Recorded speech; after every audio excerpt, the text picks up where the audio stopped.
আপনারা সকাল থেকে হয়তো এখানে পরিস্থিতি দেখছেন। বেগম খালেদা জিয়া দেশনেত্রী, বাংলাদেশের মানুষ দেশপ্রেমিক হিসেবে তাকে ধারণ করি আমরা, দল মত পথ পার্থক্য নির্বিশেষে। তিনি আমাদের সবার জন্য আলোকবর্তিকা।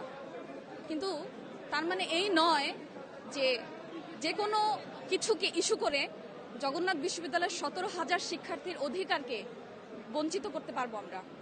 আমাদের প্রশাসন কিভাবে অভিভাবক হয়ে এই ধরনের সিদ্ধান্ত নেয় এবং জগন্নাথ বিশ্ববিদ্যালয়ের শিক্ষার্থীরা কতটুকু সহনশীল ধৈর্যশীল যে এখনো আমরা আমাদের প্রশাসনের তাদের প্রতি রেসপেক্ট রেখে আমরা কিন্তু এখন অপেক্ষা করছি। দৃঢ় বন্ধনের আস্থায় শক্তিশালী স্টিলের আরেকটি নাম জেডএসআরএম, যে তারা অবশ্যই শিক্ষার্থী বান্ধব এবং শিক্ষার্থীদের অধিকার তারা ফিরিয়ে দিবে। জগন্নাথ বিশ্ববিদ্যালয়ের শিক্ষার্থীরা দীর্ঘদিন যাবৎ যকসু নির্বাচনের জন্য অপেক্ষা করে আছে।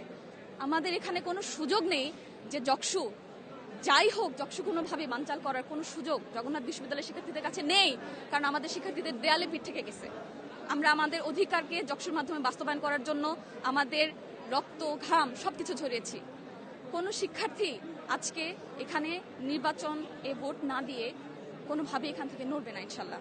সুতরাং জগন্নাথ বিশ্ববিদ্যালয় প্রশাসনকে আমাদের এই জায়গা থেকে স্পষ্ট বার্তা দিতে চাই, শিক্ষার্থীদের অধিকার নিয়ে আপনারা আপনাদের এই তালবাহানা, এই নাটক বন্ধ করেন। আমাদের মতামতকে আপনারা এখনো সময় থাকতে গুরুত্ব দিন।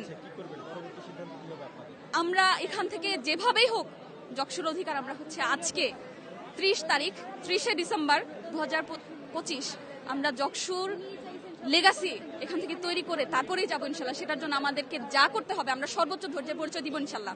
জগন্নাথ বিশ্ববিদ্যালয়ের অধিকারের প্রশ্নে যে কোনো দল মত নির্বিশেষে আমরা সবাই ঐক্যবদ্ধ, সবাই। এটা জগন্নাথ বিশ্ববিদ্যালয় পুরো বাংলাদেশের জন্য ইতিহাস তৈরি করেছে।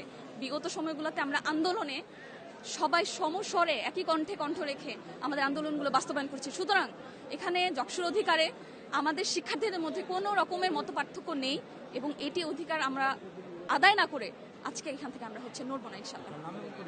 আমার নাম নওশিন নাওয়ার জয়া, আন্তর্জাতিক বিষয়ক সম্পাদক, অদম্য জবিয়ানি কোপেন।